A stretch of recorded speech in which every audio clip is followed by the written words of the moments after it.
말씀은 마태복음 13장입니다.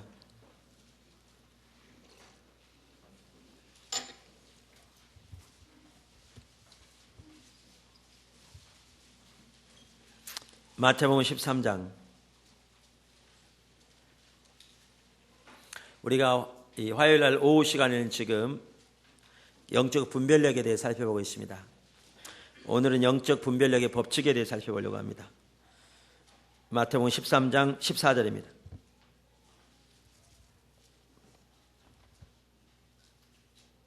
아, 10절부터 읽겠습니다. 제자들이 예수께 나와 가로되 어찌하여 저희에게 비유로 말씀하시나이까?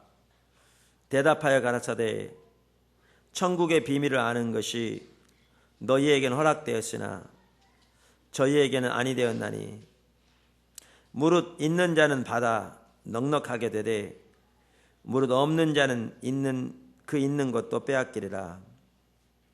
그러므로 내가 저희에게 비유로 말하기는 저희가 보기는 보아도 보지 못하며 들어도 듣지 못하며 깨닫지 못함이니라.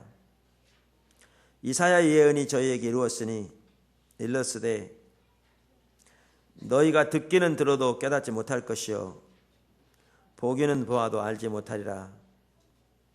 이 백성들의 마음이 완악하여져서 그 귀는 듣기에 둔하고 눈은 감았으니 이는 눈으로 보고 귀로 듣고 마음으로 깨달아 돌이켜 내게 고침을 받을까 두려워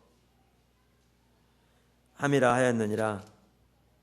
그러나 너희 눈은 봄으로 너희 귀는 들음으로 복이 있도다. 아멘. 영적 분별력, 우리가 한편으로는 이제 영적 분별력을 살펴보면서 지난 몇 주 동안에 그 그러니까 우리의 신앙의 모든 면에서 어떻게 영적 분별력이 절실하게 필요한가라는 걸 살펴보았습니다. 그러다 보니까 한편으로는 이제 우리의 초점이 영적 분별력에서 약간 이렇게 좀 이렇게 어떤 각 신앙의 각 부분으로 이렇게 옮겨가면서 영적 분별력의 그 중요성을 이렇게 인식하는 것을 좀 소홀히 하기 쉬운데, 영적 분별력은 실로 우리 신앙의 모든 면에서 이렇게 핵심이요 또 가장 중요한 한 요소인 것을 우리가 보게 됩니다. 오늘은 그 영적 분별력의 법칙에 대해 살펴보려고 하는데요. 그러기 전에 먼저 한 가지 살펴보기 원하는 것은, 첫째, 우리가 보지 못한다고 해서 책임이 면제되는 것이 아니라는 것입니다. 그러니까 보지 못하는 것이 하나님 앞에서 용납되지 않는다.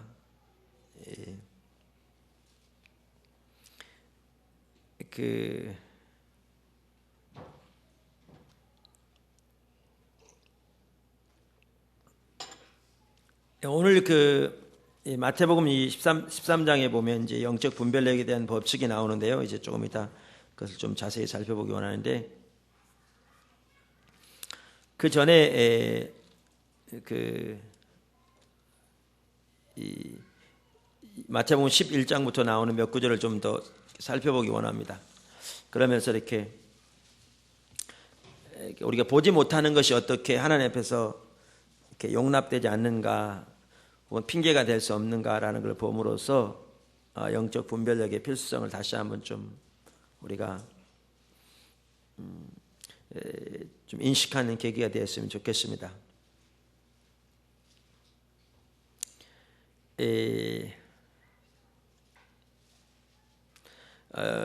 마태복음 11장 12절에 보면 세례 요한의 때부터 혹은 침례 요한의 때부터 지금까지 천국은 침노를 당하나니 침노하는 자는 빼앗으리라. 이 성경을, 이 부분을 영어 성경은, 영어 NIV는 이렇게 번역하고 있더라고요. From the days of John the Baptist until now, 침례 요한의 날부터 오늘까지 The kingdom of heaven has been forcefully advancing 하나님의 나라는 강력하게 확장되고 있다. 혹은 확장되어 왔다. And forceful men lay hold of it.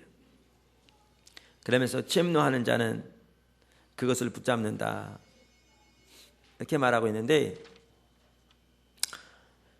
그러니까 예수님이 오셔서, 그러니까 예수님이 오심으로 하나님 나라가 확장되었거든요. 되기 시작했거든요. 그러니까 하나님의 나라가 놀랍게 선포되며 하나님의 일이 놀랍게 이렇게 확장되어지고 있었습니다. 그렇게 놀라운 일이 일어나고 있는데도 여기 바로 그 다음 절부터 보면 뭐가 있느냐면, 그 당시 종교 지도자들을 중심으로 해서 그 예수님을 통해서 행하시는 하나님 나라의 일들을 전혀 보지 못하고 오히려 그 하나님의 역사를 대적하는 일들이 일어납니다. 사실 그래서 그 마태복음의 구조를 보면 마태복음 4장 마지막 부분쯤에서 이렇게 예수님의 사역의 요약이 나오고 9장 마지막에 요약이 나오면서 그 안에 있는 5장은 그 요약을 설명하는 내용이거든요. 그러면서 5장부터 7장까지는 하나님 나라의 메시지에 대해서 산상수훈이죠. 이렇게 요약하고 있고, 또 8장부터 9장은 예수님이 행하신 하나님 나라의 성령의 사역에 대해서 집중적으로 다루고 있고, 10장에는 예수님이 제자들을 보내시면서 이렇게 예수님이 행하신 일을 그대로 하라고 명령하신, 그게 이제 10장에 나옵니다. 그러면서 11장부터는요, 이렇게 하나님 나라가 놀랍게 확산되고 있는데 11장부터 본격적으로 나오기 시작하는 게 뭐냐 하면, 이 예수님을 통한 하나님 나라의 사역과 그 당시 종교 사회와의 전쟁에 대해 다루고 있습니다. 11장, 12장, 13장 계속해서. 그러면서 그것이 어디까지 이렇게 귀결되느냐면 예수님 십자가까지 귀결될 만큼. 그런데 이제 그 당시 소위 종교사회, 그러니까 우리가 그렇게 하지, 그들이야말로 누구보다 하나님을 제일 사랑한다는 사람들이고, 누구보다 하나님을 제일 잘 믿는다는 사람들이고, 누구보다 하나님을 제일 기쁘게 한다는 사람들이거든요. 그들이 하나님의 일, 예수님을 통한 하나님의 일을 전혀 보지 못할 뿐만 아니라 오히려 대적하는. 그런데 그 가장 주된 이유가 보지 못하는. 그런데 그것에 대해서 저들이 보지 못했다고 해서 전혀 이렇게 그들의 책임이 면제되는 것이 아니라 하나님은 더욱더 강력하게 그들의 심판에 대해서 말씀하고 계시는 구절이 이제 쭉 나오거든요. 자, 그러면서 한 예로 여기 그 11장 16절 보시면 15절부터 보시죠. 귀 있는 자는 들을지어다. 이 세대를 무엇으로 비유할꼬? 비유컨대 아들이 장터에 앉아 제 동물을 불러 가로되 우리가 너희를 향하여 피리를 불어도 너희가 춤추지 않고 우리가 애곡하여도 너희가 가슴을 치지 아니하였다 함과 같도다. 그 다음 20절. 예수께서 권능을 가장 많이 베푸신 고울들이 회개치 아니하므로 그때 책망하시되 화 있을진저 고라시나 화가 있을진저 베세다야. 너희에게 생한 그 모든 권능을 두로와 시돈에 생하였다면 저희가 벌써 베옷을 입고 제에 앉아 회개하였으리라. 내가 너희에게 이르노니 심판날에 두로와 시돈이 너희보다 견디기 쉬우리라. 가버나움아 네가 하늘에까지 높아지겠느냐? 음부에까지 낮아지리라. 네게 행한 모든 권능을 소돔에 행하였다면 그 성이 오늘날까지 있었으리라. 내가 너희에게 이르노니 심판날에 소돔 땅이 너보다 견디기 쉬우리라 하시니라. 그 다음에 한 장 더 넘겨서 12장을 보시죠. 38절. 그때 서기관과 바리새인 중 몇 사람이 말하되 선생님이 우리에게 표적을 보여주시기를 원하나이다. 예수께서 대답하여 가라사대 악하고 음란한 세대가 표적을 구하나 선지자 요나의 표적밖에는 보일 표적이 없느니라. 요나가 밤낮 사흘을 큰 물고기 뱃속에 있었던 같이 인자도 밤낮 사흘을 땅속에 있으리다. 심판 때에 니느웨 사람들이 일어나 이 세대 사람을 정죄하리니 이는 그들이 요나의 전도를 듣고 회개하였으며니와 요나보다 더 큰 이가 여기 있으며 심판 때에 남방 여왕이 일어나 이 세대 사람들을 정죄하리니 이는 그가 솔로몬의 지혜로운 말을 들으려고 땅끝에서 왔으며니와 솔로몬보다 더 큰 이가 여기 있느니라. 그러니까 여기 이렇게 보시면 뭘 말하고 있는가 하면요. 그러니까 세례 요한의 시대부터 특별히 예수님의 사역을 통해 하나님의 나라가 강력하게 확산되고 있다는 거죠. 그러면서 예수님께서 지금 그 당시 이렇게 유대인들에게 강력하게 경고하신 게 뭐냐 하면, 혹은 심판에 대해서 말씀하신 게 뭐냐 하면, 하나님이 이렇게 놀라우게 역사하고 계신데 그들이 크게 세 가지 죄를 지었다는 거죠. 하나는 하나님이 이렇게 역사하심에 대한 반응이 없다는 거죠. 반응이 없다는 거죠. 이제 그것을 너희가 피리를 불어도 뭐 이렇게 나팔을 불어도 이것 이렇게 말하고 있죠. 다시 말하면 우리가 뭘 볼 수 있어요? 하나님께서 역사하실 때 우리는 하나님의 역사하심을 보고 우리의 전 존재로 하나님의 역사하심에 동참하는 것이 하나님이 기대하는 것인데, 왜냐하면 하나님의 역사는 하나님이 오셔서 지금 운행하고 계시니까, 그분은 만왕의 왕 만주가 와서 운행하고 계시니까, 선지자를 통해서건 하나님의 아들을 통해서건, 그러니까 당연히 하나님의 백성인 우리로서는, 혹은 더 나아가 피조물 우리는 우리로서는 하나님의 행하심을 보고 우리의 전 삶을 조정하여 온 사람으로 주님의 행하심에 동참하는 것이 마땅한 일이오늘, 하나님이 예수님을 통해 하나님의 나라를 놀랍게 확장하고 계신데도 그 당시 유대인들이 반응이 없었다는 겁니다. 반응이. 그게 아까 그 했던 말이 그거죠. 너희가 피리를 불어도 춤추지 않고 나팔을 불어도 애곡하여도 장승곡을 틀어도 너희는 가슴을 치지 않는다. 반응이 없다는 거죠. 또한 그뿐만이 아니라 하나님께서 예수님을 통해 이렇게 하나님 나라를 강력하게 확장시키고 계신데, 그 하나님 나라에 들어오려면 당연히 자신들의 기존의 삶과 태도를 버리고 회개하여 하나님의 나라에 들어와야 할 텐데 저들이 회개하지 않는다는 겁니다.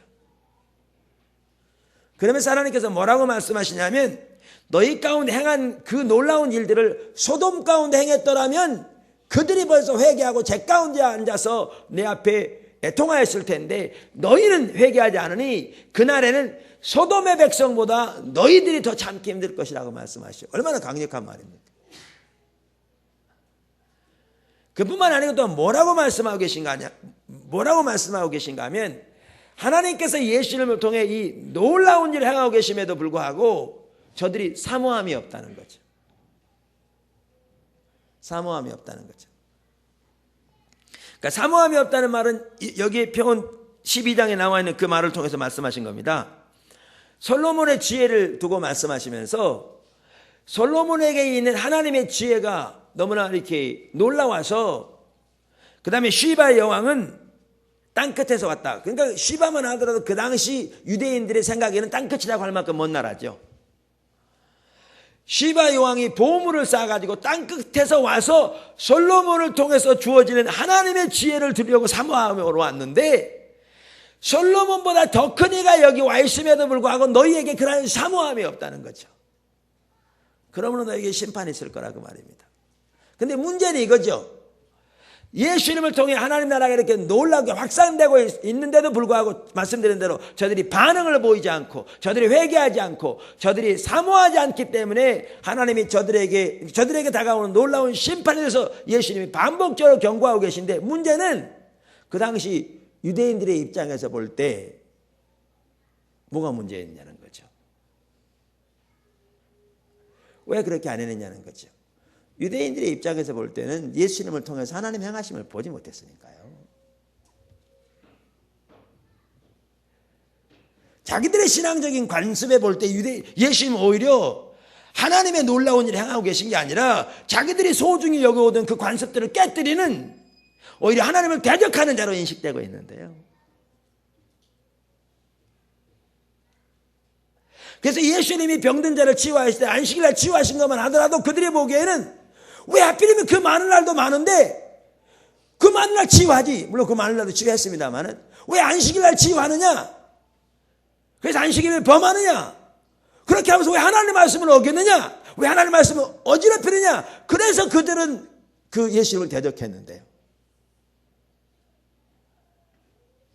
그런데 예수님은 정작 뭐라고 말씀하신가 하면, 하나님의 나라가 놀랍게 확장되고 있는데 너희가 와서 무릎 꿇어 회개하지 않을 뿐만 아니라 반응을 보이지 않을 뿐만 아니라 사모함으로 나오지 아니하니 너희에게 화가 있으리라.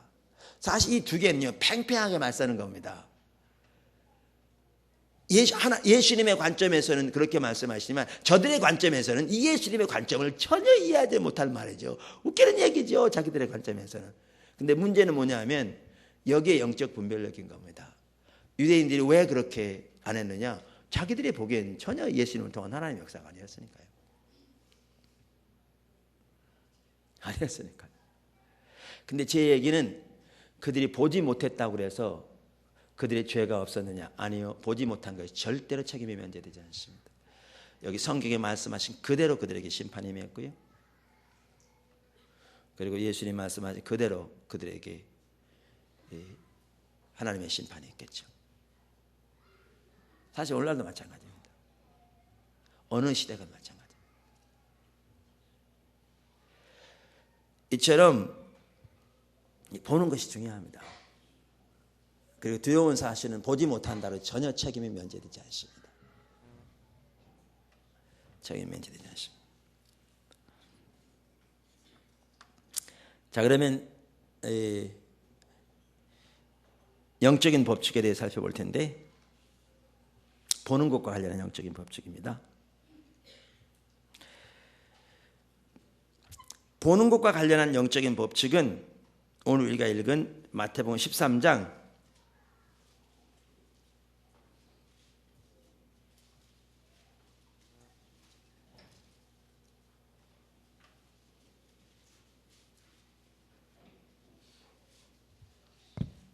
12절에 나와 있습니다.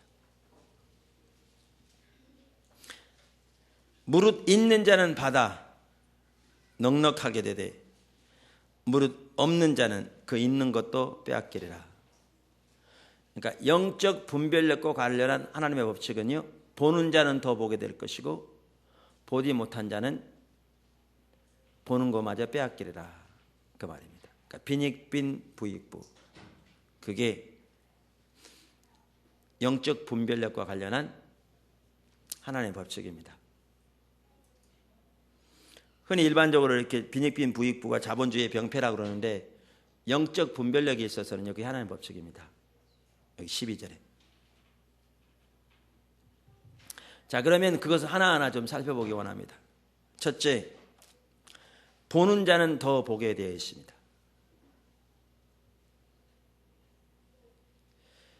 보는 자는 더 보게 되어 있습니다. 우리는 이것을 누구의 삶에서 잘 볼 수가 있는가 하면 예수님의 제자들의 삶에서 잘 볼 수 있습니다. 우선 여기 마태복음 13장 잠깐 보시죠. 1절부터. 거기 보시면 예수님께서 씨 뿌리는 비유를 말씀하십니다. 그래서 어떤 사람이 씨를 뿌리러 나갔는데,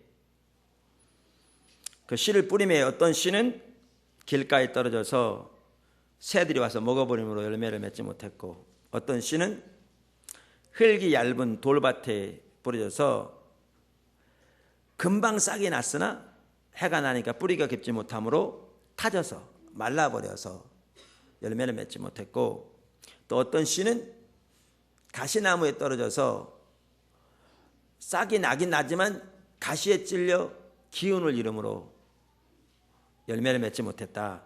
그런데 반면에 어떤 씨는 좋은 땅에 떨어져서 30배, 60배, 100배의 결실을 맺었다. 혹은 여기에는 100배, 60배, 30배 결실을 맺었다. 이렇게 이제 비유를 말씀하십니다. 그러면서 이 비유에 대한 해석으로 예수님께서 바로 그 13장 아래쪽에 다시 말씀하시기를 뭐라고 말씀하시냐면, 여기에 말하는 네 종류의 밭은 하나님의 말씀을 받아들이는 네 종류의 마음의 자세다, 이렇게 말하면서, 그러면 길가에 뿌려진 씨는 뭐냐? 그거는 강팍한 마음이다. 가령 말씀을 받아들이지 않으므로 사단이 와서 그 말씀을 빼앗아가 버린 것을 말하고, 그러면 돌밭에 뿌려진 씨는 뭐냐? 돌밭에 뿌려진 씨란 말은 말씀을 받되 기쁨으로 받아 감사함으로 받아들이지만 그 말씀 때문에 어려운 일이 닥치면 버려버리는 자들이다. 그래서 그들은 열매를 맺지 못한다, 이렇게 말하고, 그럼 가시밭에 떨어진 씨앗이란 말은 뭐냐? 말씀을 받아들이긴 받아들이는데 마음이 가시밭처럼 복잡해. 세상의 염려, 재물에 대한 욕심, 세상 사랑이 마음속에 가득하여 말씀이 마음속에 뿌려지긴 했지만 그 가득한 가시로 인해서 말씀이 전혀 열매를 맺지 못하는 것이다. 이렇게 설명하시고, 그럼 좋은 밭은 뭐냐? 좋은 밭은 말씀을 받아들이되 그 말씀을 깨닫는 자들이고, 그들이야말로 30배, 60배 결실을 맺는, 100배 결실을 맺는 자들이다. 이렇게 설명하셨습니다. 근데 여기에 보시면 이 씨 뿌리는 비유는요, 어떤 분들은 이제 우리나라에서 크게 이렇게 많이 사용하는 것 같더라고요. 하나는 이렇게 헌금하면 30배, 60배, 100배 하나님이 돌려주신다. 그러니까 누가복음의 9절과 주라 그래야 너에게 도로 너에게 줄 것이니 곧 후이 대해서 누르고 흔들어서 넘치도록 하여 도로 안겨주리라. 그 말과 여기 이 씨 뿌리는 비유를 같이 합해가지고 이렇게 너희가 하나님께 드리면 하나님이 도로 주시는데 30배, 60배, 100배. 어떤 분은 여기 마태복음처럼 30배부터 왜 시작하냐? 귀하면 100배 한 다음에 100배 안 되면 60배, 60배 안 되면 30배라도 받아야지. 그래서 100배, 60배, 30배 주신다. 이렇게 해석하는 분들이 있어요. 근데 그건 전혀 잘못 해석한 거고요. 그건 완전히 성경을 자기 목적으로 남용하는 겁니다. 이 구절은 하나님 나라의 비유입니다. 전혀 헌금과 관련된 게 아닙니다. 그 다음에 어떤 분은 또 이 해석을, 이 구절을 해석할 때 일반적으로 이렇게 해석하는 경우가 있는 것 같더라고요. 그게 뭐냐면, 그러니까 말씀을 받되 이렇게 아멘으로 잘 받아들여야 이렇게 열매를 맺는다, 우리 삶에서. 그 말씀이 효과를 나타낸다. 이런 차원에서 이렇게 이 구절을 이해하는 것 같아요. 근데 그런 부분도 있을 수는 있다고 생각합니다. 근데 저는 이 구절이 근본적으로 그 이상을 말한다고 믿습니다. 이게 뭐냐면 이겁니다. 지금 하나님 나라의 비유라고 그랬잖아요. 그리고 아까 말씀드린 대로 마태복음 11장부터 쫙 연결되는데, 11장에서 하나님이 성경이 뭐라고 말하느냐면, 세례 요한의 때부터 오늘까지 하나님 나라가 forcefully advancing, 강력하게 확산되고 있다는 거죠. 특별히 누구의 사역을 통해? 예수님의 사역을 통해.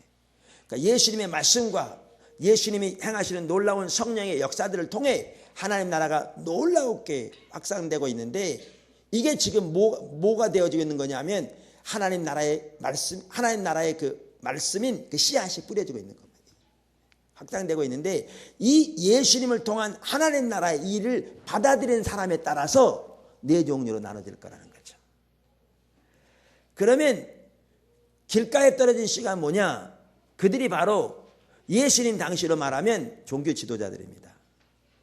그 길가에 떨어진 씨는 뭐를 대변하느냐? 아까 말씀드린 굳은 마음을 대변합니다. 근데 굳은 마음의 전형적인 특징은 배우고자 하는 자세가 없는 겁니다. 그게 교만이죠. 그러니까 다시 말하면 자기들이 가지고 있는 신앙의 틀을 고수하면서 그거에만 맞추어 모든 것을 이해하려고 하는, 그리고 그것에 맞지 않으면 모든 것을 버려버리는, 실제로 하나님을 신뢰하기보다 자기들의 신조를 신뢰하는, 인격체신 하나님은 그분을 신뢰하기보다 자기들의 신앙적인 확신을 신뢰하는, 자기들의 신앙관을 신뢰하는, 자기들의 전통과 어떤 자기들의 그 경험을 신뢰하는 그것이 종교 지도자들이죠. 그렇기 때문에 그들은 배우고자 하는 자세가 없습니다. 그게 굳은 마음입니다. 그렇기 때문에 하나님의 행하심을 보지 못하니까 받아들이지 않죠. 왜? 아까 말씀드린 대로 예수님은 정작 저들에게 요나보다 더 큰 이가 여기에 있다, 솔로몬보다 더 큰 이가 여기에 있다, 하나님의 나라가 놀랍게 확장되고 있는, 너희는 왜 반응을 보이지 않느냐? 너희는 마땅히 나와 사모함으로 엎드려야 될 것이고 회개함으로 돌이켜야 할 텐데 왜 돌아오지 않느냐 그러는데, 그 당시 종교 지도자들은 자기들이 가지고 있는 신앙관과 강팍한 마음으로 인해서 오히려 예수님을 대적했지 안 받아들이죠. 그게 여기 말하는 그 길가에 뿌려진 씨입니다. 그러면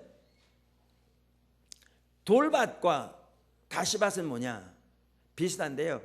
이들은 예수님을 따랐던 그 수많은 사람들입니다.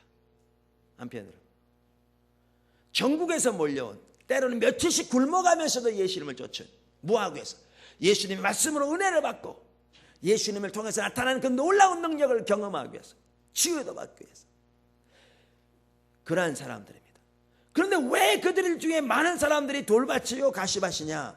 그들이 예수님의 말씀을 듣고 은혜를 받고 감격하고 눈물을 흘리고, 그리고 또 그들이 놀라운 치유와 능력을 경험했을지 몰라도 하나님의 말씀 앞에 자신의 삶이 비춰져서 하나님의 말씀대로, 하나님의 기준대로 자기 삶이 조정되려 할 때 대가와 대가지불과 손해가 예상될 때에 그들은 다 떠나갔습니다.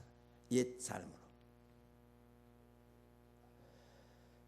그것이 바로 돌밭이고, 그 다음에 여기 가시밭은 세상에 대한 집착과 세상 사랑과 어떤 세상에서 자기가 추구하는 바와 자기 자신이 전혀 내려져 있지 않기 때문에 하나님의 말씀을 받아도 자기가 원하는 유에 자기 중심적으로 자기에게 유익이 되는 것들을 받아들이지, 세상과 자기 자신을 내려놔야 되는 것이 요구될 때 그것을 받아들일 수 없는, 그렇기 때문에 그 마음이 온갖 복잡하게 거기에 세상 사랑과 탐심과 세상의 염려가 가득해서 그러한 부분들이 하나님 말씀 앞에 내려지지 않은 거로 열매를 맺지 못하는 그 대부분이었습니다. 그러면 좋은 씨앗이 누군가? 예수님의 12제자 같은 자들인데요, 성경은 뭐라고 그랬는가? 이들은 듣고 깨닫는 자라 그랬습니다. 여러분 보십시오. 이 예수님의 제자들이야말로 예수님 안에서 하나님 향하심을 본 자들입니다. 그래서 예수님께서 너희는 나를 누구라 하느냐 그랬더니 베드로가 말하기를 주는 그리스도시요 살아계신 하나님의 아들입니다. 예수님이 기뻐하셨죠. 여러분 오늘날 우리는 이 구절을 읽으면서, 그 구절을 읽으면서 우리는 성경을 통해 예수님이 그리스도고 하나님의 아들인 걸 알잖아요. 그러니까 우리가 성경을 통해 배운 지식을 가지고 있는데, 베드로가 그날 고백한 것이 우리가 성경을 통해서 예수님에 관해서 배운 지식을 고백하는 그런 식으로 이해하는 사람이 있습니다. 근데 베드로가 고백한 건 그게 전혀 아닙니다. 왜냐하면 베드로는 그 당시에 예수님에 관해서 쓰여진 신약 성경을 가지고 있지 않았습니다. 그래서 베드로는 성경을 통해 예수님에 관해서 배운 지식을 고백하고 있는 게 아니라 하나님께서 비춰주신 바를 따라 예수님 안에서 하나님의 아들 메시아를 본 것입니다. 그렇기 때문에 예수님이 기뻐하시면서 그것을 알게 하신 분이 누구냐? 알게 하신 분이 하늘에 계신 내 아버지라고 기뻐하셨습니다. 요한복음 6장에 보면 예수님께서 자신의 살과 피를 먹는 자가 영생을 얻었고 예수님 안에 거할 것이라고 말할 때 많은 사람들이 예수님을 따라갔습니다. 그때 예수님이 제자들에게 말씀하십니다. 너희도 가려느냐? 그때 베드로가 역시 말하기를 생명의 말씀이 여기 있사온데, 영생의 말씀이 여기 있사온데 우리가 어디로 가오리까? 그들은 예수님 안에서 영생의 말씀을 보았습니다.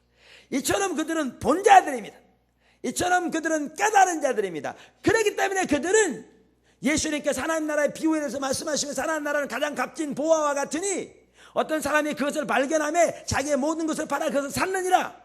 하나님 나라는 가장 값진 진주와 같으니 어떤 사람이 그것을 발견하며 자기의 모든 것을 팔아 샀느니라. 이렇게 표현하고 있듯이 이 제자들은 예수님 안에서 값진 보화, 하나님의 아들, 하나님의 운행하심, 영생의 말씀을 보았기 때문에 자기들의 모든 것을 팔아 그 예수님을 산 자들입니다. 그러니까 예수님이 그들을 부르셨을 때 그들은 자기의 모든 것을 내려놓고 예수님을 따르는 자들입니다. 이들이 본 자들입니다. 이들이 좋은 밭입니다. 말씀드린 대로 지난번에 우리 하나님의 부흥에 대해서도 우리가 살펴볼 때 말씀드렸습니다만은 하나님의 부흥이 올 때마다 하나님께서는 어떤 사람들을 세우셨는가 하면 하나님께서 영적인 분별력을 열으셔서 자기들이 하나님 앞에서 얼마나 영적으로 가난하고 헐벗고 굶주리고 눈물 흘리는가를 인식하고 하나님이 얼마나 자기들에서 멀리 떠나 있으며 자기들 가운데서 얼마나 하나님의 임재가 거쳐 있고 자기들의 영적인 상태가 얼마나 하나님을 떠나 있는 상태인가를 인식하고, 그렇기 때문에 하나님이 자기에게 회복되기 위해서 자기들이 하나님께 돌아가는 것 외에는 아무런 소망도, 그 외에 그것이 되어지지 않으면 다른 모든 것은 아무런 의미가 없는 것을 인식하고 자기의 모든 것을 다해 하나님을 구하며 하나님이 가까이 오시기를 열망한 그러한 자들이었다고요. 이들이 누굽니까? 예수님 안에서 하나님의 보화를 본 자들이요, 하나님의 행하심을 본 자들이요, 그것을 보았을 때 자기의 전 존재로 하나님의 행하심을 산 자들입니다. 다른 자들입니다. 이게 좋은 밭입니다. 그 좋은 밭에 그래서 열매가 60배, 30배, 100배, 60배, 30배, 100배 맺힌다는 말은 뭐냐면, 여러분 베드로가 만약에 갈릴리 바다에서 어부로 그대로 평생을 살았다면 어떤 삶을 살았겠습니까? 뭐 때로는 고기 어떨 때는 많이 잡히고 어떨 때는 안 잡히고 뭐 여러 가지 좋은 일, 슬픈 일도 있었을 것이고, 그러나 평범하게 살았겠지만 그가 이렇게 예수님을 보고 자기의 전 존재로 주님을 따라서 그 살았던 삶, 그래서 하나님께서 그를 통해서 이루신 일을 보십시오. 이게 그가 예수님을 따르지 않았을 때의 삶의 100배만 되겠습니까? 이것을 말하죠. 성경에 말하는 열매 맺는 삶은 이것을 말합니다. 헌금하면 30배 늘려주겠다는 얘기 아니고요. 지금 하나님 나라의 비유입니다. 근데 제가 왜 이 비유를 여기에 말씀드렸는가 하면, 본자들이라는 것은 여기 좋은 밭에 해당하는 바로 예수님의 제자들과 같은 자들입니다. 그렇기 때문에 예수님께서 그들에게 뭐라고 말씀하셨냐면, 너희는 봄으로 복이 있다고 말씀하셨습니다. 그러니까 그들은 보았기 때문에 예수님 안에서 하나님의 아들을, 오늘날 우리가 아는 의미에서 삼위일체 하나님의 아들은 그들은 아직 몰랐겠죠. 하나님의 보내신 자로서 하나님의 아들을 알았겠죠. 삼위일체 하나님을 알게 된 거야 부활하신 후에 알게 되었겠죠.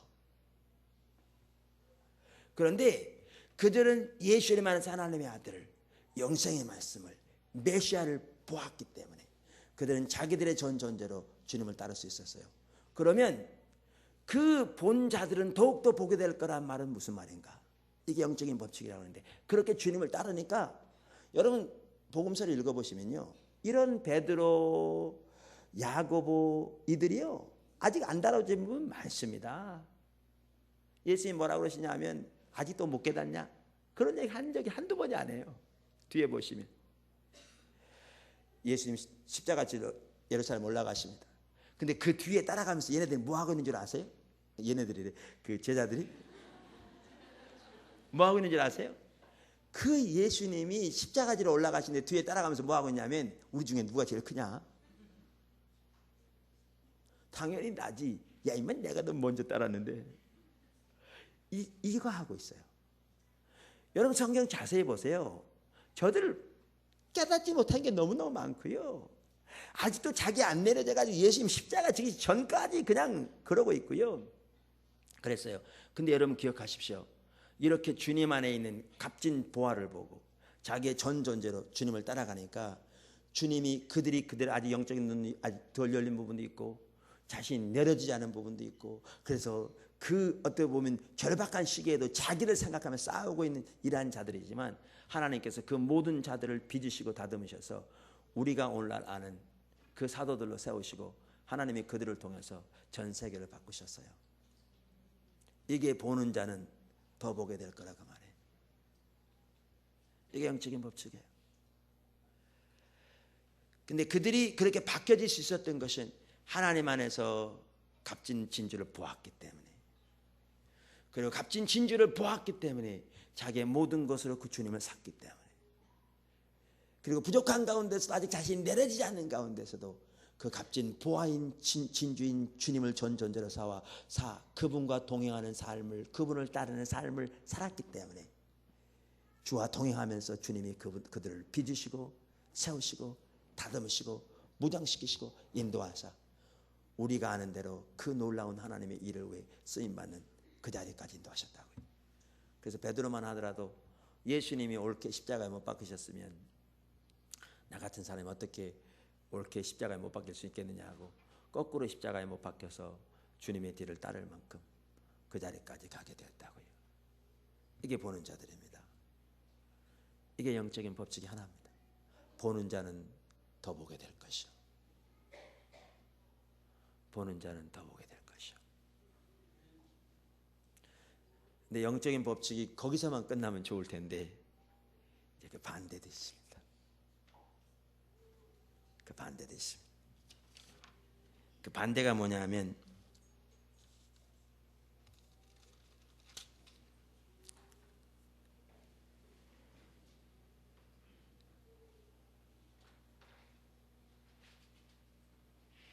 (12절) 무릇 있는 자는 받아 넉넉하게 되되 무릇 없는 자는 그 있는 것도 빼앗기리라. 그러니까 보지 못하는 자는 있는 것마저 빼앗기는 것이, 그러니까 더 못 보게 되는 것이 영적인 법칙입니다. 보지 못하는 자는 더 못 보게 되는 것이 영적인 법칙입니다. 그럼 이것은 무슨 말인가? 저는 여기에서 이렇게 세 가지를 간단히 살펴보려고 합니다. 이 보지 못하는 자들은 더 못 보게 되는 것에 대해서 영적 법칙의 또 다른 한 면. 첫째, 하나님의 심판 중에 하나는요, 보지 못하게 하는 겁니다. 그러니까 바꿔 말하면 우리가 하나님을 떠나면 우리에게 다가오는 심판 중에 하나가 영적인 눈이 가려워지는 겁니다. 우리가 이사야를 여러 번 봤어요. 이사야 6장을 한번 보시죠.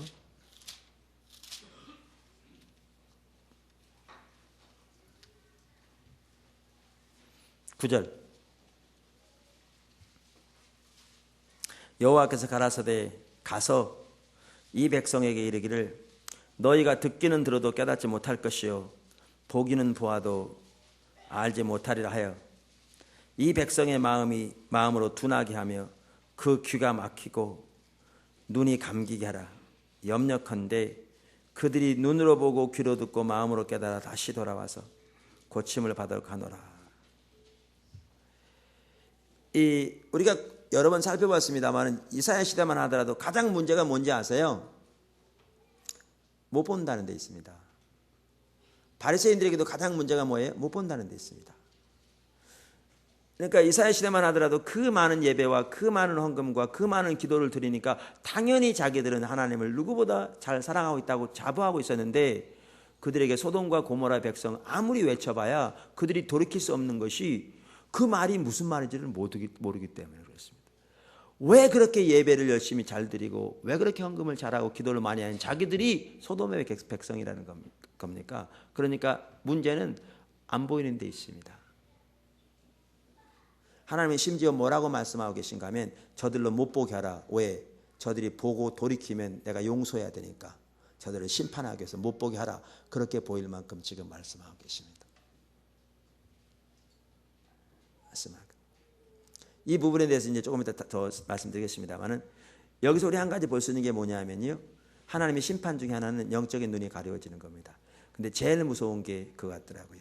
왜? 영적인 눈이 가려워지면 하나님과 동행하는 삶은 절대로 가능하지 않습니다. 돌이켜 회개하는 것도 가능하지 않습니다. 자기 자신을 못 보기 때문에. 그러니까 바리새인들도 실제로 돌이켜 회개하는 것이 가능하지 않았습니다. 많은 사람들에게. 자기 자신이 안 보였으니까요. 자기를 빛이요 스승이요 인도자라고 생각하고 자부하고 있는데 소경이라고 그러니까 이해가 안 되는 거죠. 그러면 심판 중에 하나는 그러고요. 그 다음 두 번째,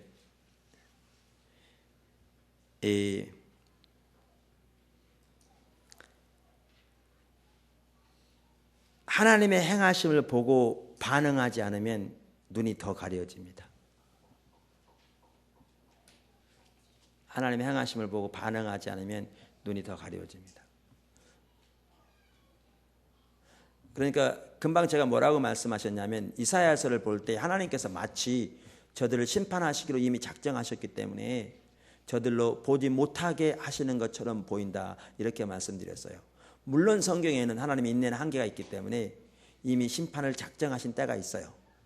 한 예를 들면 이스라엘 백성들은 10번까지 광야 생활하는 이스라엘 백성들에게 기회를 주셨으나 저들이 10번 되도록 돌이키지 아니하자 하나님께서 맹세하여 이제는 그들을 흩으시기로 결정하시는, 그래서 그들을 기다리신 인내를 끝내시고 이제는 그들을 흩으시기로 최종적으로 결정하시는 그런 때가 있죠. 하나님의 심판과 관련해서도 그런 때가 있다고 저는 믿습니다. 그래서 한편으로는 하나님이 그렇게 심판하기를 원하실 때 되어지는 일 중에 하나가 뭐냐 하면 영적인 눈이 가려워지는 거죠. 왜? 만약에 저들이 깨닫고 돌이켜 회개하고 돌아오면 하나님은 회개하고 돌아오는 자를 용서하시는 것이 하나님의 성품이기 때문에 용서하지 않을 수가 없거든요. 그래서 하나는 저들이 보지 못하는 거죠.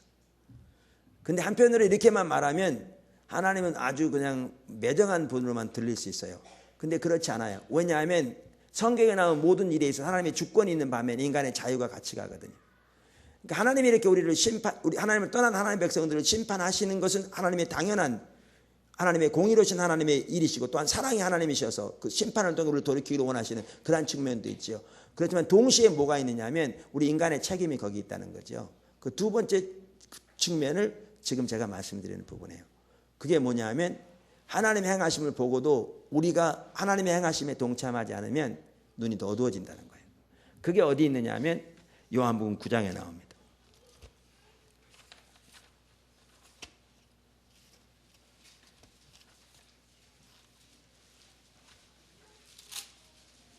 마지막 절.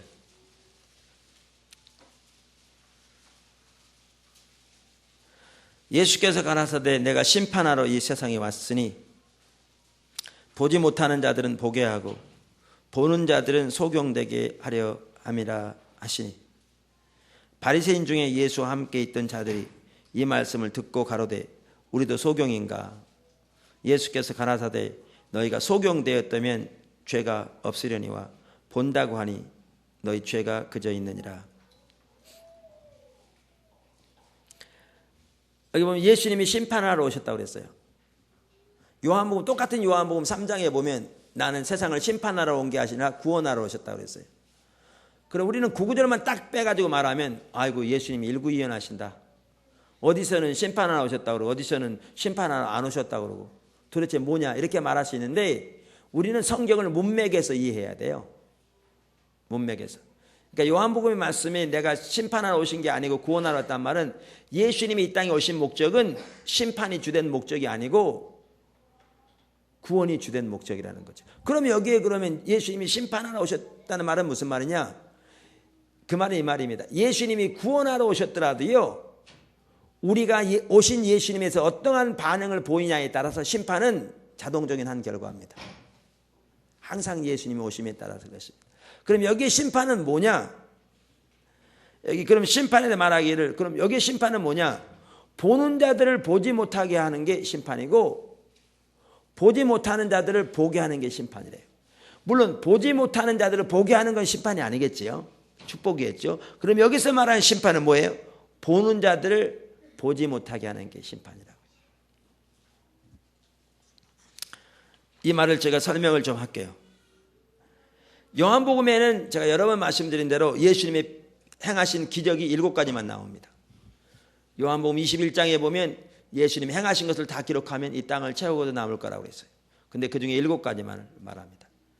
근데 그 7가지를 말하되 7가지를 말하면서 동시에 7가지가 의미하는 영적인 의미를 설명하는 게 요한복음입니다.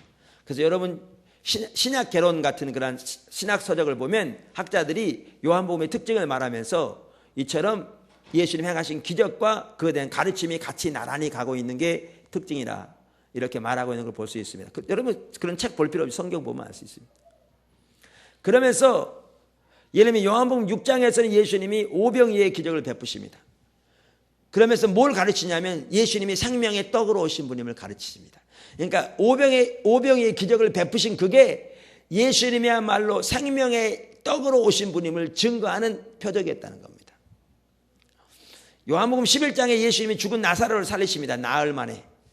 그러면서 뭐를 가르치시냐면 예수님이 곧 부활이요 생명인 것을 가르치십니다. 성경이 말하는 바는 죽은 나사로를 죽은 지 나흘 만에 살린 것은 예수님이 곧 부활이요 생명인 것을 드러내 보이는 표적이라고 말입니다. 그래서 예수님의 기적을 표적이라고 보이고 있습니다. 표적이란 말은 사인스라고 말입니다. 증표, 표적이라. 그러면서 요한복음 9장에 보면 뭐가 나오냐면 날 때부터 눈먼 자를 예수님이 고치신 사건이 나옵니다. 그럼 눈먼 자를 고치신 사건이 뭐냐 하면 이걸 통해서 하나님은 예수님이 이 땅에 오시되 우리의 영적인 눈을 뜨게 하러 오신 분임을 보여준 겁니다. 그래서 요한복음 1장에서부터 서론에서부터 성경은 말하기를 예수님이야말로 세상의 빛으로 오신 분이라고 말하고 있습니다.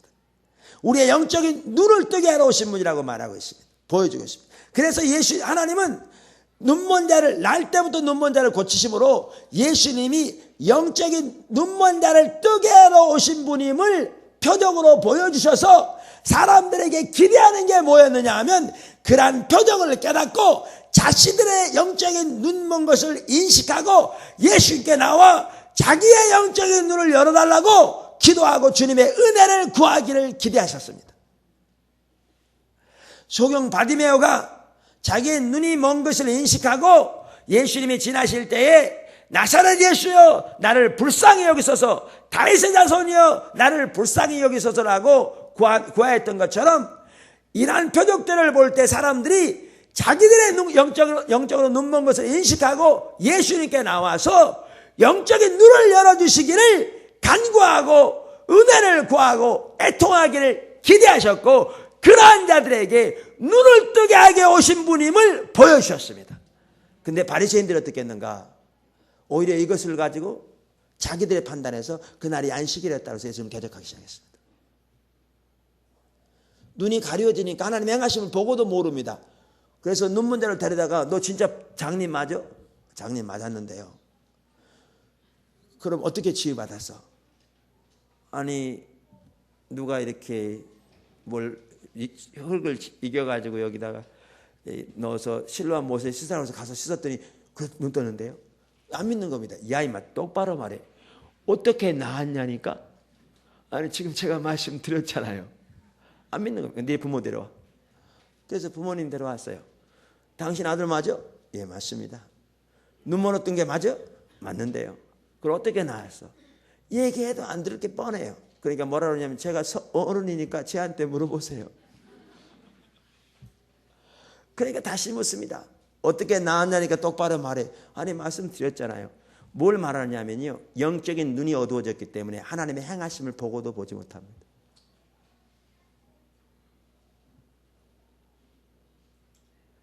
보고도 못 봅니다. 그러니까 예수님이 뭐라고 말씀하시냐면 보고도 못 보기 때문에 더 어두워질 거라는 겁니다.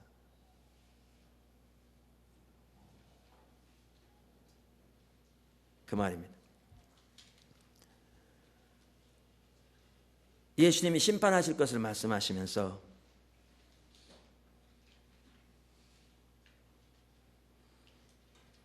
보는 자들로 보지 못하게 하는 것이 심판이라고 그랬는데, 그랬더니 바리새인이 뭐라고요? 우리도 소경인가? 그랬더니 예수님이 뭐라고 그래요? 너희가 차라리 소경되었더라면 죄 없을 텐데. 본다고 하니, 그러니까 이들이 보는 게 아닙니다. 예수님이 바리새인들에게 수없이 말씀하신 게 뭐예요? 소경된 인도자여, 소경된. 저는 못 보는 자들입니다. 근데 문제는 뭐예요? 못 보면서도 못 보는 줄을 모르는 겁니다. 본다는 겁니다. 여러분 거듭 말씀드린 대로 육적인 장님은 자기가 육적으로, 그러니까 눈먼 거를 알아요. 불편해하죠. 근데 영적인 소경은 자기가 영적인 소경인지 몰라요. 그러니까 너희가 못 보았더라면 죄 없을 텐데, 실제로는 소경인데 본다고 하니 죄가 있다는 거죠. 더 어두워진다는 거죠. 그게 심판이라는 겁니다. 여러분 이와 관련해서 한 가지 추가로 말씀드릴 게 있는데요. 그게 뭐냐면 하나님은 그들의 중심을 드러내기 위해 그들의 생각을 거스리십니다. 누가복음 2장에 보면 시몬이 예수님에 대하여 예언하면서 하는 말이 그 말입니다. 그들의 중심을 드러내기 위해 그들의 생각을 거스리십니다. 무슨 말인지 제가 설명드리겠습니다. 이사야 시대를 보십시오. 우리가 이미 살펴본 대로 이사야 1장에 보면 그들은 안식일은 기본이고 매월 첫날 하나님께 예배를 드려서 그 한 달을 하나님 앞에서 예배한다는 생각으로 예배드렸고, 모든 대회와 절기를 지켰고, 하나님께 나올 때 살찐 짐승 수없이 많이 드렸고, 많이 기도했고, 많이 금식했기 때문에 누구보다 하나님 사랑한다고 자부하는 그들에게 하나님께서 뭐라고요? 저들에게 소돔의 백성이 고모라의 백성이라고. 그러니까 안 받아들이죠. 그들이 신앙의 본질에 떠났기 때문에 그렇게 말씀하시는 건데, 그들은 신앙의 본질이 뭔지도 모르니까, 의식 잘하는, 그게 신앙생활 잘하는 걸 이해하고 있으니까 이해가 안 되는 거죠. 근데 여러분 하나님이 하신 게 뭔지 아세요? 조금 이따 하나님 뭐라고 하시냐면 이사야한테 뻘거벗고 다니라고 그랬어요. 3년 반 동안. 그럼 여러분 그들 입장에서 보세요. 그러니까 유대인들 입장에서. 그렇지 않아도 이사야의 말은 선지자라고 하는데 지가 거스려. 자기들하고 너무 안 맞아.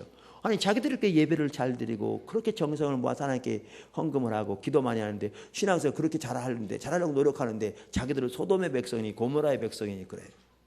하나님은 멸시하고 떠났다고. 그러니까 말을 듣습니까? 안 듣죠.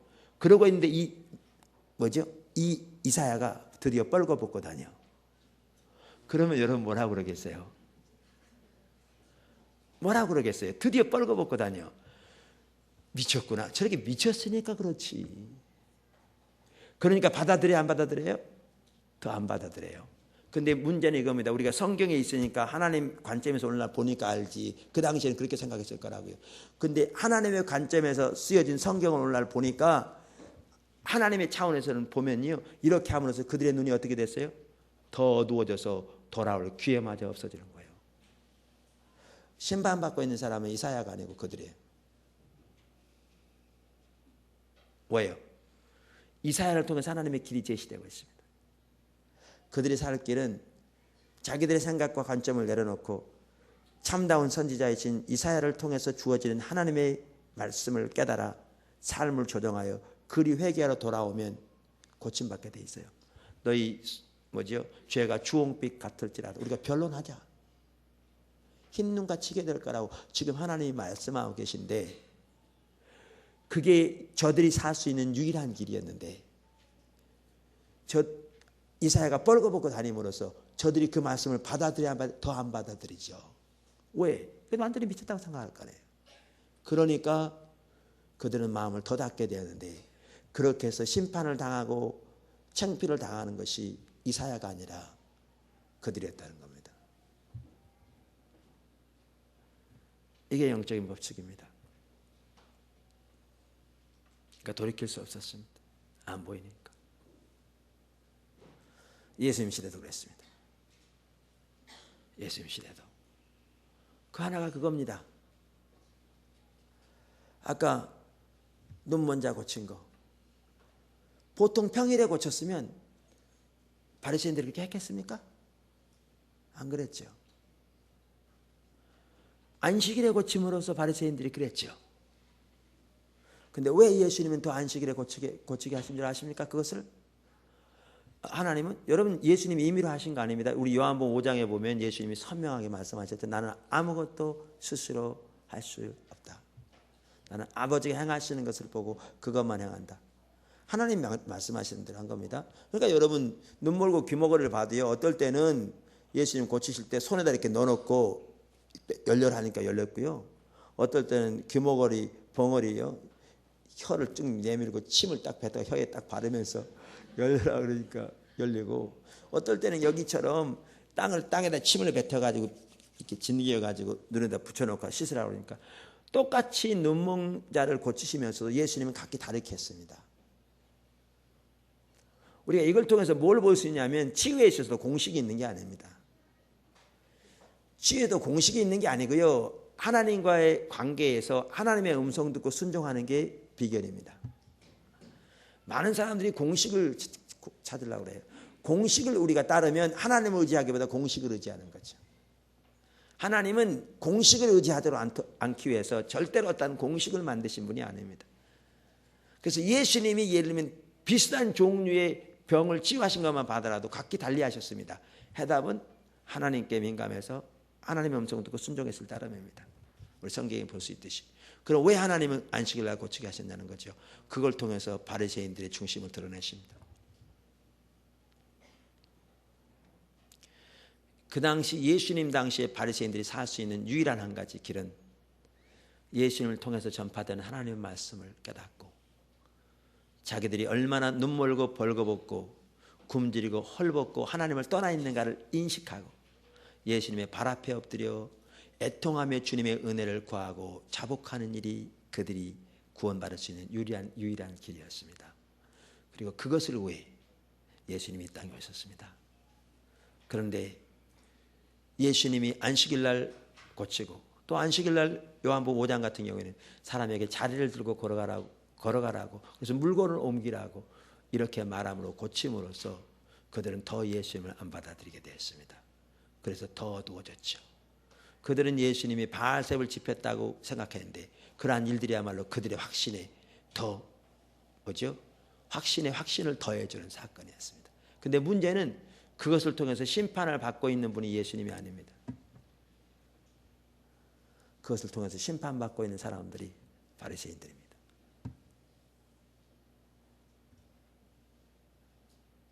바리새인들입니다. 어느 시대나 그랬습니다. 이것이 뭐죠? 보지 못하는 자들은 있는 것마저 빼앗긴다는 말입니다.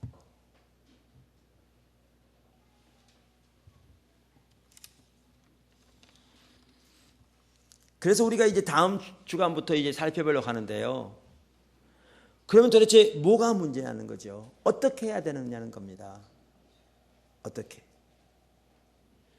여기에 중요한 게 마음의 자세입니다. 여기에 중요한 게 마음의 자세입니다. 그러니까 올바른 마음의 자세를 가져야 하나님이 향하실 때 볼 수 있습니다. 보는 것은 하나님의 은혜를 주시는 겁니다.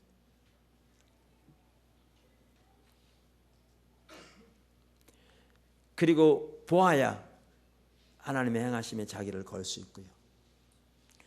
하나님의 행하심에 자기를 걸고 주와 동행해야 아까 살펴본 대로 비록 자기가 어리고 부족하고 깨닫지 못한 바가 많고 미숙하고 세상적인 것도 다뤄지지 않은 어리석음도 많을지라도 하나님의 행하심을 보고 자기의 전전적으로 하나님과 동행해 가면 하나님 우리를 빚으시고 다듬으시고 세우셔서 주님의 영광을 위해 사용하시는 반면에 우리가 중심이 옳지 않으면 하나님의 역사가 아무리 강력하게 나타나도 깨닫지 못할 뿐만 아니라 하나님의 역사를 보고도 깨닫지 못하면 못한 만큼 더 어두워집니다.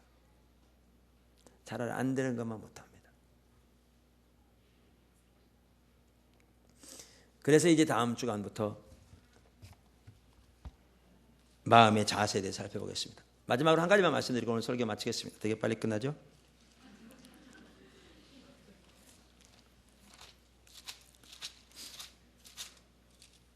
요한계시록 3장입니다.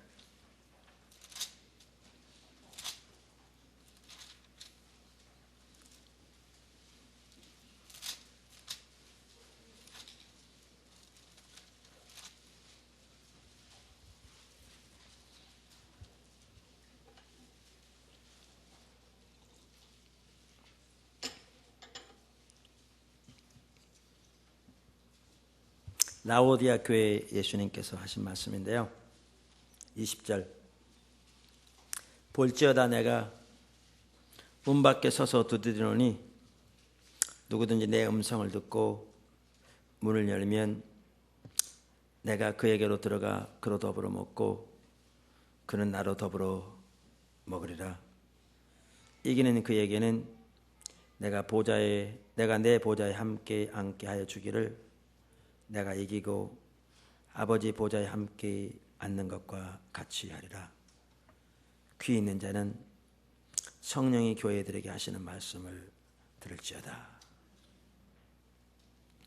제가 왜 이 구절을 읽는가 하면요. 그러니까 많은 분들이 그 요한계시록에 나오는 7 교회를 해석할 때 그 교회 사적으로 해석해요. 그래서 빌라델피아 그러니까 에베소 교회는 사도들이 세상을 떠난 바로 그 이후의 교회. 그 다음에 라오디아 교회는 말세치말의 교회. 이렇게. 그런데 그 해석이 얼마나 타당한 해석인지는 저는 잘 모르겠습니다. 근데 한 가지 분명한 사실은 라오디아 교회가 오늘날의 교회의 모습을 그대로 말하고 있다는 것은 전혀 의심할 나위 없을 만큼 확실합니다. 그리고 많은 그 예언 사역자들이 그런 얘기를 해요.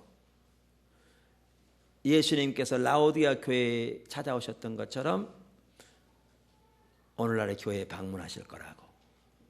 근데 저는 그것도 동의합니다. 왜 동의하냐면 교회가 라오디아 교회처럼 타락했을 때 하나님이 항상 방문하셔서 부흥을 보내셨어요. 항상. 그러니까 하나님의 부흥은 항상 교회가 가장 침체되어 있는 영적인 실제는 전혀 없이 모양과 이론만 있는 그래서 예수님의 이름이 하나님의 백성들을 인하여 땅에서 세상에서 조롱과 멸시를 당하는 그 시대에 하나님 부흥이 왔어요. 그러니까 그 말을 저는 동의합니다. 그럼 여기 보시면 라오디아 교회는요, 7교회 중에서 칭찬 한마디 없는 제일 사실 타락한 교회예요. 다른 교회는 칭찬과 책망이 같이 있는데 어떤 교회는 칭찬만 있고, 근데 라오디아 교회만 유독 칭찬 한마디 없는 그런 교회죠. 근데 그 교회에 약속하신 주님의 축복은 다른 교회보다 더 커요. 축복은. 이제 어떤 분이 그 얘기 하더라고요. 왜 그런가? 라오디아 교회는 경제적으로 잘 사는 시대예요. 우리는 부자라 부유하여 부족함이 없다. 그 지역의 산업이 발달해서 어려울 때 주님 찾기도 쉽진 않지만, 그러나 주님 찾기 한편으로는 쉬운데요, 일이 잘 돼갈 때, 살만할 때 주님 찾는 게 쉽지 않아요. 오늘날 한국처럼. 자, 그런데 제가 왜 이 말씀을 드리냐면, 우리 주님이 오심은 만왕의 왕으로서 그분이 오세요. 그러니까 그분이 교회 문에 놓고 하고 계시다 그랬잖아요. 여러분, 여기 놓고는요, 개개인의 성도 마음문 두드리는 거 말하는 게 아니에요. 교회의 문을 두드리시는 거예요. 당연히 개개인의 성도도 포함하겠지만 교회의 문을 두드리세요. 지금 예수님이 문 밖에 계시거든요. 하나님의 교회의 문 밖에. 그러니까 그만큼 교회가 인본주의적이거든요. 말은 하나님이 있으나 전혀 하나님의 임재와 실제적인 통치가 교회에 없는, 사람끼리만 있는 주님이 문 밖에 계신. 근데 그때 주님이 문을 두드리신다고요. 근데 기억하실 것은 이분이 만왕의 왕이세요. 무슨 말이냐면, 옛날에 2조 시대에 임금이 만약에 어느 마을에 왔다. 그럼 어떤 사람 방에서 누워서 하는 얘기가, 아니 누가 오라고 그랬어? 왜 잠자는데 와서 귀찮게 하는 거야? 그랬다간 절대 그 자리에 못 있습니다. 모가지 날아가거나 영창 가거나. 임금이 오시면 납작 그 앞에 엎드려 맞이해야 합니다. 그리고 그 임금의 말씀에 따라 순종해야 합니다. 예수님께서, 하나님께서 예수님 시대에, 그러니까 예수님 이 땅에 보내셔서 하나님의 일을 일으키실 때, 하나님은 당연히 그 당시 모든 종교 지도자들이나 하나님의 백성들에게서 동일한 것을 기대하셨습니다. 근데 그들은 그 자세가 없었기 때문에 버림받았습니다. 이미 살펴본 대로 영적인 분별력이 열려지지 않았습니다. 제가 뭘 말씀드리려고 하느냐면, 하나님은 저는 확신하기는 이 시대에 하나님의 교회를 방문하기 원하십니다. 예수님께서 많은 교회의 문을 두드리고 계십니다. 근데 그분의 두드리심은 만왕의 왕의 두드리심입니다. 무슨 말이냐면, 우리가 가지고 있는 가치관, 우리가 선호하는 어떤 어떤 목적, 우리가 추구하고 원하는 바 그대로 가지고 있으면서, 그저 우리가 원하는 것을 위해 예수님 오셔서 채워주시기를 원하는 그러한 자세로 주님의 방문을 받아들일 수 없습니다. 오히려 그러한 자리에 되면 주님의 방문은 쏟아질 것이고, 그 결과로 영적인 눈은 더 어두워질 겁니다. 반면에 우리가 진실로 경각심을 가지고 주님이 오셔서 교회의 주인이 되어 주시기를 중심에 열망하고 그분을 환영하고, 그분이 오셨을 때 다른 사람의 어떠한 평가에도 불구하고 그분이 계신 곳에 같이 있기를 열망하는 그 열망을 가지고 주님을 구하면, 저는 확신하기는 어느 시대보다 주님은 오늘날 교회 가운데 빨리 임하십니다. 그리고 다가오는 하나님의 그 놀라운 일을 위해 주님은 여러분들을 빚어가시며 세워가실 겁니다. 근데 거기에는 아까 우리가 이미 살펴본 대로 제자들에게 요구됐던 것처럼 하나님이 행하시는 그 일을 그 발견하고 자기의 전 존재로 그 하나님 행하심에 동참하는, 그래서 내 삶이 오직 하나님의 예수님 발 앞에 온전히 내려져서 그분이 내 삶의 실제적인 주인으로 나를 주관해 가시도록 내가 그 삶을 맡기며 다른 사람들의 어떠한 평가나 사람들의 의견보다 주님의 평가를 소중히 여겨 그분이 계신 곳에 같이 있는 그 제자들이 가졌던 그 자세가 반드시 필요할 겁니다. 여러분, 예수님의 제자들이 예수님과 함께 하는 것이 그 당시 한편은 쉽지 않았던 걸 기억하십시오. 왜냐하면 그 당시 종교사에서는 예수님을 이단의 개수라고 몰아붙였기 때문에. 그러나 그들은 사람들의 어떠한 평가보다 하나님의 평가가 소중했고 예수님 안에 생하시는 하나님의 일을 보았기에 그들은 자기들의 전 존재로 주님과 같이 있기를 열망했습니다. 그리고 그렇게 같이 있을 때 말씀드린 대로 주님은 그들을 세우셔서 그들을 비방하는 자들까지도 나중에는 그들 앞에 와 무릎을 꿇도록, 그리고 하나님의 행하심에 그들 중에서 수많은 사람들이 나중에는 돌이켜 하나님 앞에 돌아오도록 그런 일들을 하나님이 행하셨습니다. 이 시대에 그렇게 하나님의 교회를 저는 방문하고 계시다고 믿습니다. 제가 그 전해야 할 부분을 자꾸 이렇게 놓치는 것 같아서 반복하는 것 같은데요. 죄송하고요. 여러분이 하나님의 음성을 잘 들으셨으면 좋겠어요. 예수님이 방문하고 계신데 예수님이 오시면 왕으로 오십니다. 교회의 주인으로 오십니다. 그리고 그 예수님 앞에 납작 엎드려져야 합니다. 자기의 생각과 모든 편견, 자기의 선호하는 바, 그리고 그 예수님의 행하심을 보아 진지로 하라. 자기의 모든 것으로 사는 것처럼 주님과 같이 있어야 합니다. 사실 오늘날이요, 저는 과거에도 지난 몇 년만 하더라도 이 나라에 하나님께서 많은 목회자들과 교회 가운데 방문하셨다고 믿습니다. 여러분 어떻게 생각할지 몰라도, 그러나 그 많은 사람들이 자기가 선호하는 바 내려놓지 못하고 주위 동료 목회자들이 말하는 평가 내려놓지 못하고 그러니까 자기 중심적인 목회, 실제는 자기가 주인된 그 목회에 내려놓지 못하고 하나님을 경외함으로 하나님 계신 곳에 같이 있기 원하되 그것으로 인해서 요구되는 희생과 대가 감당하기를 원치 않고, 그래서 저는 수많은 교회에서 주님의 방문이 쏟아졌다고 저는 확신합니다. 이미 우리나라에 지금까지도 저는 확신합니다. 이건 앞으로도 마찬가지일 겁니다. 그래서 영적인 분별력에는 이렇게 법칙이 있습니다. 보는 자는 더 보게 될 거고요, 보지 못한 자는 있는 것마저 빼앗기게 되어 있습니다. 하나님의 생명을 빼앗기면 고갈입니다. 주님이 함께 하시지 않으면 어떠한 영적인 생명도 없는, 전 지옥 간다 그 얘기는 아닌데 이 땅에서 어떠한 생명도 없는 고갈입니다.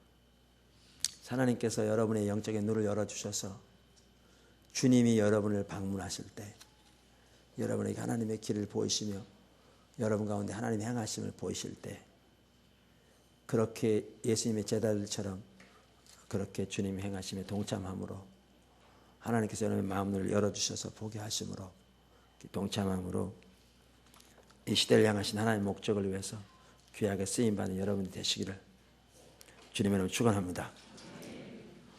기도하겠습니다.